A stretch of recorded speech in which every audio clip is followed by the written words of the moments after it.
구약의 예배는 나를 대신한 무언가를 희생하여 생명을 얻는 자리였습니다. 짐승의 피로 내 죄를 대속하고 하나님과의 관계를 회복하는 자리였습니다. 그리고 이것은 예수님의 십자가 사건 이후에도 큰 틀에서 변함이 없다 할 수 있습니다.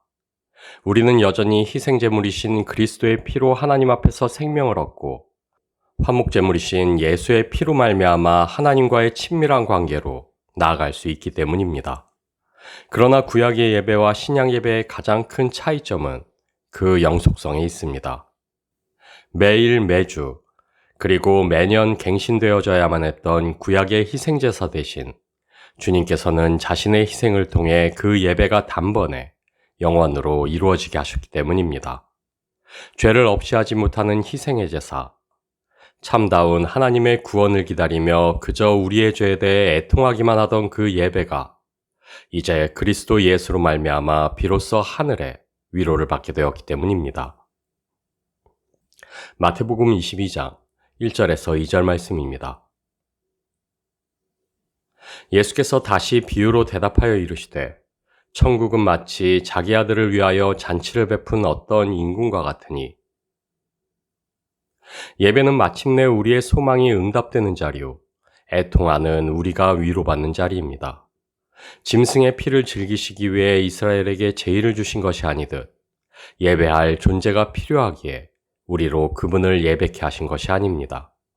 이미 별처럼 많은 천군 천사의 예배로 풍족하신 하나님이시오 자신의 영광으로 이미 충분하신 하나님이십니다. 그렇기에 오히려 예배는 하나님의 필요가 아닌 우리의 필요라 할 수 있습니다. 왜냐하면 우리의 예배가 하나님을 영광스럽게 하는 것이 아닌 예배가 우리로 그분의 영광에 참여케 하기 때문입니다. 다시 말해 예배를 위해 우리가 준비된 것이 아니오 오히려 우리를 위해 예비하신 것이 예배라 할 수 있습니다. 그래서 주님께서는 안식일은 사람을 위하여 있는 것이오 사람이 안식일을 위하여 있는 것이 아니라 안식일에도 기꺼이 구원의 은혜를 베푸사 안식일이 우리를 위한 치유와 회복의 날임을 알게 하셨습니다. 그래서 예배는 우리가 하나님을 위하여 무언가를 하는 자리가 아닌 도리어 하나님이 우리를 위하여 베푸신 천국의 잔치요 은혜의 자리라 할 수 있습니다. 우리의 영혼을 소생시키시고 우리로 다시 한번 주로 충만케 하시며 우리에게 주신 그 평강을 누리게 하는 자리입니다. 많은 이들이 인간의 창조 목적이 예배에 있다 말합니다. 이 백성은 내가 나를 위하여 지었나니 나를 찬송하게 하려 함이니라. 이 구절을 보며 하나님과의 교제를 위해 그리고 하나님을 예배하기 위한 목적으로 인간이 창조된 것이라 여깁니다. 그러나 우리가 기억해야만 할 것은 삼위가 나누는 그 사랑으로 충만하고 충분하신 그분은 또 다른 존재를 필요로 하지 않으시다는 것입니다. 이미 자신의 영광으로 충만한 그분은 누군가의 찬송으로 그것을 확인받으실 필요가 없다는 것입니다. 그 무엇보다 하나님은 사랑이시오. 하나님의 그 사랑은 자기의 유익을 굳지 않는 사랑이기에 하나님 자신의 필요와 유익을 위해 우리가 창조된 것이 아니라는 것입니다. 인간은 그 어떤 목적이 아닌 삼위가 나누는 사랑의 마땅한 결과였기에 그래서 하나님을 닮아 있었습니다. 하나님 사랑의 결실이었기에 그래서 인간은 하나님과 그 사랑 안에서 친밀했고 동행했으며 그 사랑으로 창조된 세계를 다스릴 수 있었습니다. 삼위가 사랑으로 낳은 인간이 그 사랑 안에서 하나님과 교제하고 그 사랑으로 세계를 돌보는 것. 이것은 창조된 인간에게 자연스럽고 마땅한 일이었고 하나님께서는 이것을 자신을 찬송케 하기 위해 우리를 창조했다 표현하고 계십니다. 다시 말해 창조된 인간의 존재 자체가 그리고 하나님과 함께했던 인간의 모든 일상이 하나님 자신을 위한 찬송이었고 하나님 자신이 기뻐하시는 예배였다 말씀하고 계십니다.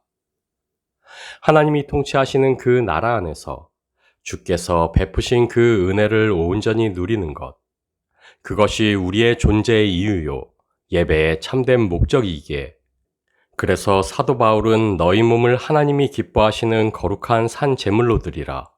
이는 너희가 드릴 영적 예배니라. 우리 자신들의 삶 전체를 하나님의 뜻에 합당하게 내어드리는 것 자체가 창조의 목적에 부합하는 최고의 예배라 선포합니다. 그리스도로 옷 입고 주의 계명을 쫓아 살아가는 것, 그것이야말로 우리 존재 자체를 하나님이 흠양하실 만한 산 제물로 올려드리는 참된 예배라 단언합니다. 그리고 이것을 가능케 하시기 위해 하나님께서는 그 아들을 우리의 주로 세우시고 우리로 순복케 하사 그 아들 안에 거할 수 있게 하셨습니다. 사도 바울의 기술과 같이 누구든지 그리스도와 합하기 위하여 침례를 받은 자는 그리스도로 옷 입었느니라. 우리로 그리스도로 옷 입게 하셨습니다. 마태복음 22장 11절에서 12절 말씀입니다. 임금이 손님들을 보러 들어올새 거기서 예복을 입지 않은 한 사람을 보고 이르되 친구여 어찌하여 예복을 입지 않고 여기 들어왔느냐 하니 그가 아무 말도 못하거늘. 예배는 우리에게 베푸신 그 나라의 소망이 바로 오늘 이미 임하여 있는 그 나라로 실제케 하는 능력이라 할 수 있습니다. 쉽게 말해 하나님의 형상대로 창조되었던 인간이 하나님과 동행하며 친밀히 교제하였듯 아들 안에 두신 그 사랑 안에서 서로를 기뻐하고 나누는 그 사귐이 우리의 예배라 할 수 있습니다. 하나님의 형상대로 지음받아 하나님을 닮아 있던 태초의 인류와 같이 그래서 우리는 이제 그리스도로 옷 입고 그리스도를 닮아갑니다. 그리스도로 옷 입는다는 것, 그것은 태초의 인류가 삼위의 사랑으로부터 나와 그 사랑 안에 거했듯 그 아들을 십자가에 내어주시기까지 나를 사랑하신 아버지의 그 사랑에 덮인다는 것이요. 죽기까지 순종하사 의로 여김받은 아들의 그 사랑 안에 거한다는 것이기 때문입니다. 우리는 아들 안에 두신 아버지의 그 사랑에 힘입어 서로를 사랑하는 이들이요. 계명의 순종으로 예배하는 이들입니다. 그러나 우리의 사랑은 하나님의 우리를 향한 그 사랑에 비교하자면 너무도 비천하고 믿을 수 없는 것입니다. 우리는 너무도 쉽게 하나님을 사랑한다고 고백하고 서로에게 사랑을 말하지만 그러나 우리의 그 사랑은 우리를 향한 하나님의 그 완전하고 순전한 사랑과는 비교할 수 없을 정도로 누추하고 비천합니다. 우리의 사랑은 하나님의 사랑과 달리 불완전하고 순전하지 못하며 언제든지 변개할 수 있는 불완전한 사랑입니다. 그러나 그럼에도 하나님께서는 자신을 향한 우리의 사랑 고백을 기뻐하십니다. 왜냐하면 우리가 올려드리는 고백이 품고 있는 가난함과 달리 그 고백이 바라는 간절한 소망을 알고 계시기 때문입니다. 하나님의 그 완전한 사랑에 결코 미치지 못하는 초라한 사랑밖에 드릴 수 없어 애통한 우리의 비참함과 하나님의 그 완전한 사랑으로 사랑코자 하는 우리의 간절한 소망을 하나님은 귀히 여기시기 때문입니다. 그래서 하나님께서는 우리를 그리스도로 옷 입히시고 우리 안에 성령으로 내주케 하사 우리의 위로와 능력이 되게 하셨습니다. 그리스도 예수 안에 두신 그 사랑으로 우리를 덮으시고 성령을 통하여 그 사랑이 역사할 수 있게 하사 자신의 그 완전한 은혜를 누릴 수 있게 하셨습니다. 그래서 주님께서는 아버지께 참되게 예배하는 자들은 영과 진리로 예배할 때가 오나니 곧 이때라. 아버지께서는 자기에게 이렇게 예배하는 자들을 찾으시느니라 확언하사 그리스도로 옷 입고 성령의 도우심 안에서 행하는 일만이 하나님 앞에서 예배로 확정될 수 있음을 분명히 하셨습니다. 예배는 우리의 힘과 열심이 아닌 영과 진리로 행해지는 하나님의 은혜의 역사임을 우리로 알게 하셨습니다. 마태복음 22장 14절 말씀입니다. 청함을 받은 자는 많되 택함을 입은 자는 적으니라. 예배는 그리스도 예수 안에서 그분의 계명을 쫓아 살아가는 우리의 삶 자체입니다. 그리스도 예수 안에서 그리스도의 계명을 쫓아 살아가는 우리의 모든 걸음이 하나님을 향한 우리의 찬송이요. 하나님이 기뻐하시는 예배가 됩니다. 왜냐하면 창조 본연의 모습으로 존재하는 것이 하나님의 기쁨이요. 하나님의 사랑 안에서 그 사랑으로 행하는 우리의 모든 것이 하나님의 즐거움이기 때문입니다. 다시 말해 그리스도 예수 안에 거하는 우리가 하나님의 찬송이요 주의 계명을 쫓아 서로를 사랑함이 우리의 예배입니다. 악을 악으로, 욕을 욕으로 갚지 말고 도리어 복을 빌라. 이를 위하여 너희가 부르심을 받았으니 이는 복을 이어받게 하려 하심이라. 우리는 베푸신 은혜 안에서 서로를 축복할 뿐인 이들입니다. 다시 말해 아버지의 그 사랑 안에서 그 사랑으로 서로 사랑함으로 하나님의 은혜를 선포해야만 하는 이들입니다. 왜냐하면 우리는 더할 수 없는 사랑을 받았고 그 사랑으로 축복받았으며 그 은혜를 아는 유일한 이들이기 때문입니다. 뿌린 대로 거두시는 하나님의 공의 아래 우리가 받은 것은 그저 은혜요, 사랑이라는 축복뿐이기 때문입니다. 서로에게 아버지의 사랑으로 축복을 선포하는 것, 그리고 그리스도의 십자가와 부활로 인하여 베풀어진 우리의 구원을 기뻐하고 감사함으로 확정하는 것, 그것이 우리의 예배입니다.